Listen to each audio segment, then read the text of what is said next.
Marc Ó Cathasaigh. In the first instance, I'd just like to welcome the appointment of a dedicated minister for special education. I think it was sorely wanted. I'm very hopeful that will drive some of the changes that we need within this sector. So I'm glad that there's somebody who has a specific responsibility for it, and I wish you every luck in the role, and I hope that you can make some of the changes that are so sorely needed within the sector. I'd like to acknowledge as well the huge difficulty. Well, it pertained to all parents who were minding their children at home during the lockdown period, but of course it was additionally challenging for parents of children with additional needs or with special needs.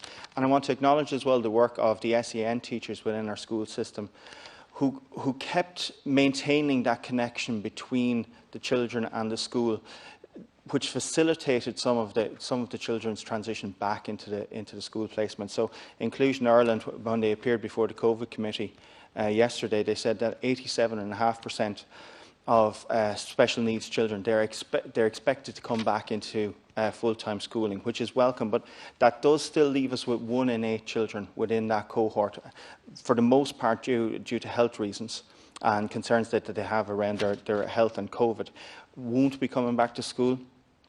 So it's important that whatever supports they need in terms of providing homeschooling or some form of blended learning, that's factored in, and those children are catered for. Minister, I want to talk in the first instance about the provision of ASD places, which has been raised already by a number of the speakers. I'm advised that for every 16 children who leave an ASD place within the primary sector, there's only 6 places available for them in secondary. So there's a real logjam in that regard in terms of that continuity and that transition between the two schooling systems.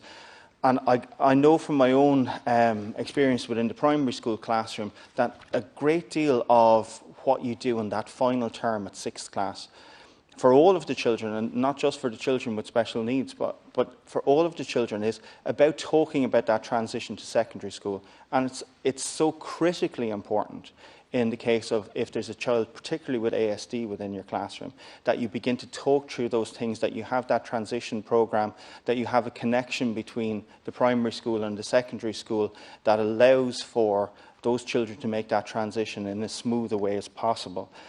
But there's still a huge issue around the number of ASD places that are available and where those are available as well. So I'm going to draw particular attention, and I know it'll be replicated across the country, but within my own hometown of Tramore. So we have 12,000 people who live within that community, and we don't have a single dedicated ASD place within the entire town.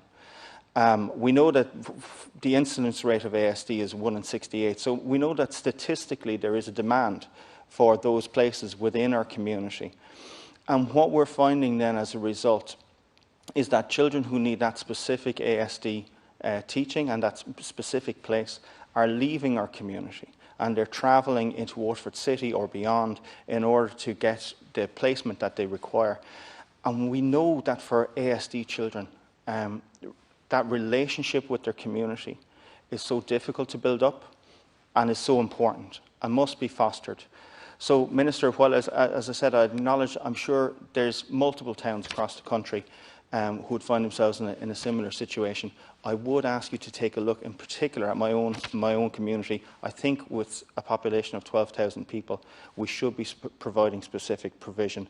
And so I do recognise that the Minister gave a commitment to increase school placements, and I'd ask you to look at that in that regard. I want to draw attention just to the SNA issue, and particularly around distancing within the classrooms. Now, any teachers within any of the school classrooms, and particularly teachers who are in a high-risk category, are being advised to tape off a 2-metre social distancing cordon, so that they can teach the class but still maintain that social distancing. Now, it's extremely challenging for any primary school teacher to maintain a 2-metre gap between themselves and the students that they're teaching, but it's practically impossible for an SNA. And we know that, and we know in fact that in many SNA's teaching positions, they don't even have the option. They may not have a dedicated desk within the classroom where they can station themselves, and certainly maintaining that 2-metre distance, it's practically impossible.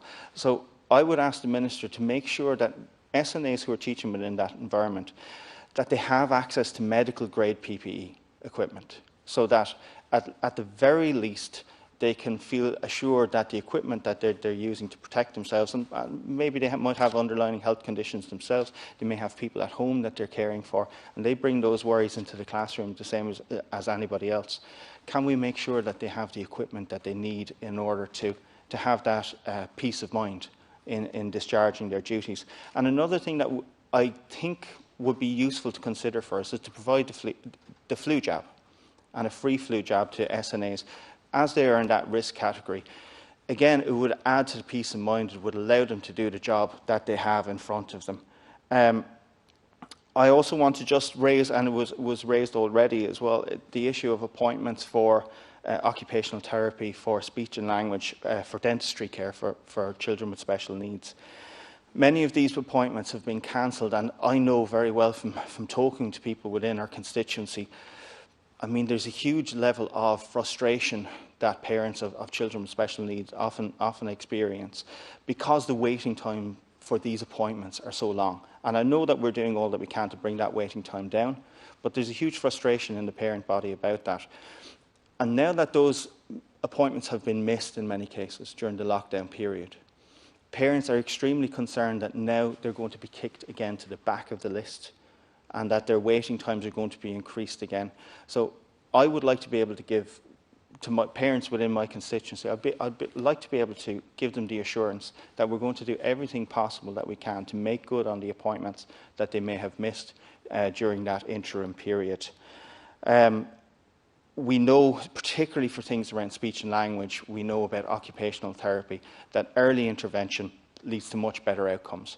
So it really makes sense to us. If those appointments have been missed, if things are being allowed to drag on, it really makes sense for us in any way that we possibly can to make those appointments good and to begin to reduce the time period that people are waiting on appointments. Thank you very